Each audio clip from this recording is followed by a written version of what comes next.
ចាជំរាបសួរសួស្តីពុកម៉ែអ៊ំពូមីងទាំងអស់គ្នាសូមស្វាគមន៍សាជាថ្មីមកកាន់ Channel YouTube របស់យើងខ្ញុំថ្ងៃនេះដែរខ្ញុំមានប្រធានបទថ្មីមួយចង់មកចែករំលែកអំពីការប្រើប្រាស់ថ្នាំបញ្ចុះសត្វល្អិតថាតើថ្នាំបញ្ចុះសត្វល្អិតហ្នឹងគួរតែញ៉ាំនៅពេលណាអញ្ចឹងថ្នាំបញ្ចុះសត្វល្អិតហ្នឹងគឺវាមានច្រើន brand ច្រើនម៉ាកផ្សេងៗគ្នាដែលលក់នៅលើទីផ្សារប៉ុន្តែនៅក្នុងវីដេអូហ្នឹងខ្ញុំនិយាយតែពីសារធាតុមេបង់ដាហ្សូលហើយនិងអាល់បងដាហ្សូលតែប៉ុណ្ណោះដែលមេបង់ដាហ្សូលហ្នឹង brand name របស់វាគឺ Benda 500ហើយនិង អាល់បងដាហ្សូលហ្នឹងគឺមាន brand Sental ហើយនិង Almec មានបងប្អូនយើងជាច្រើនហ្នឹងគាត់នៅតែឆ្ងល់ថាថ្នាំទម្លាក់សត្វល្អិតហ្នឹងគួរតែញ៉ាំនៅពេលណាល្អញ៉ាំនៅពេលពោះទទេឬក៏ញ៉ាំក្រោយអាហារអញ្ចឹងមុននឹងបកស្រាយត្រង់ចំណុចហ្នឹងយើងមកស្គាល់ពីគុណភាពព្យាបាលរបស់ឱសថមេបង់ដាហ្សូលហើយនិងអាល់បងដាហ្សូលជាមុនសិនអញ្ចឹងមេបង់ដាហ្សូលហើយនិងអាល់បងដាហ្សូលហ្នឹងទាំងពីរហ្នឹងគឺជាប្រភេទថ្នាំដែលគេយកប្រើប្រាស់សម្រាប់ព្យាបាលទម្លាក់សត្វល្អិត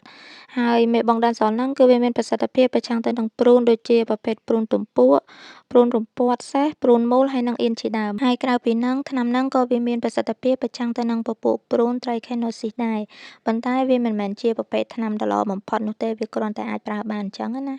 ហើយថ្មីបិទតែផលរំខានហ្នឹងវាមិនសូវមានច្រើនក៏ដោយប៉ុន្តែក៏វាអាចនឹងមានផលរំខានតិចតួចខ្លះៗផងដែរដូចជាវាអាចនឹងមានការឈឺចាប់នៅក្នុងពោះវៀនរាគបើសិនជាអ្នកជំងឺហ្នឹងគាត់មានព្រូនច្រើនអញ្ចឹងណាឯអាល់បងដាហ្សូលវិញគឺវាស្រដៀងទៅនឹងមេបង់ដាហ្សូលដែរប៉ុន្តែជាទូទៅវាមានតម្លៃខ្ពស់ជាងឬក៏ថ្លៃជាងពពួកមេបង់ដាហ្សូលហ្នឹងហើយវាមានប្រសិទ្ធភាពប្រឆាំងទៅនឹងព្រូនទំពក់ព្រូនរពាត់សេះព្រូនមូលអៀនហើយនិងព្រូន Trichinosis ដែរហើយសម្រាប់ផលរំខានវិញគឺវាមានដូចថាវាកម្រអញ្ចឹងណាហើយសម្រាប់ថ្នាំទាំងពីរហ្នឹងគឺហាមប្រើប្រាស់ចំពោះស្ត្រីមានផ្ទៃពោះគឺក្នុងអំឡុងពេល3ខែដំបូង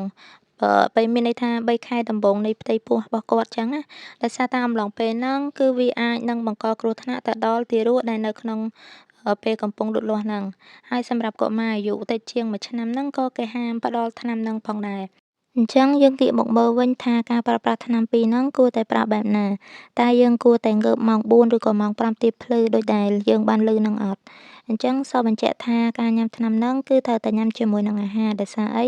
គឺដោយសារតែបើសិនជាយើងនិយាយពីការស្រូបវិញគឺថ្នាំហ្នឹងគឺវាស្រូបបានល្អជាមួយនឹងអាហារដែលសម្បូរជាតិខ្លាញ់ដូច្នេះបើសិនជាយើងចង់ញ៉ាំថ្នាំហ្នឹងពេលល្ងាចគឺយើងត្រូវទៅពាជាមួយនឹងអាហារឬក៏ក្រោយអាហារភ្លាមៗគឺកាន់តែល្អជាជាងនៅពេលដែលយើងញ៉ាំពោះទទេអញ្ចឹងណាអញ្ចឹងបើយោងទៅតាម website មួយគឺ website Medscape ហ្នឹងនៅក្នុងហ្នឹងគឺយើងអាចសិក្សាអំពីថ្នាំជាច្រើនឧទាហរណ៍ថាយើងចង់ដឹងថ្នាំពីអ្វីមួយហ្នឹងយើងអាច search មើលបានជាក់ស្ដែងយើងចង់ដឹងថ្នាំអំពី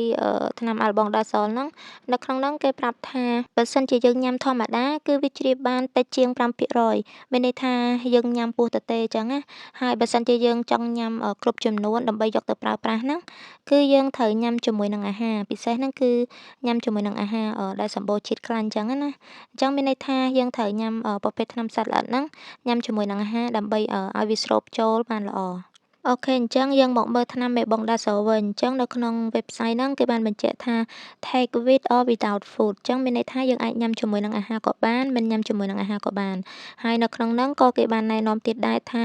គឺគេឲ្យយើងទំពាឬក៏យើងអាចធ្វើឲ្យបាយតិចៗបានសឹមយើងយកមកទំពាហើយឬក៏យើងអាចលាយជាមួយនឹងអាហារក៏បានដែរហើយសម្រាប់អ្នកដែលពិបាកទំពាមានន័យថាគាត់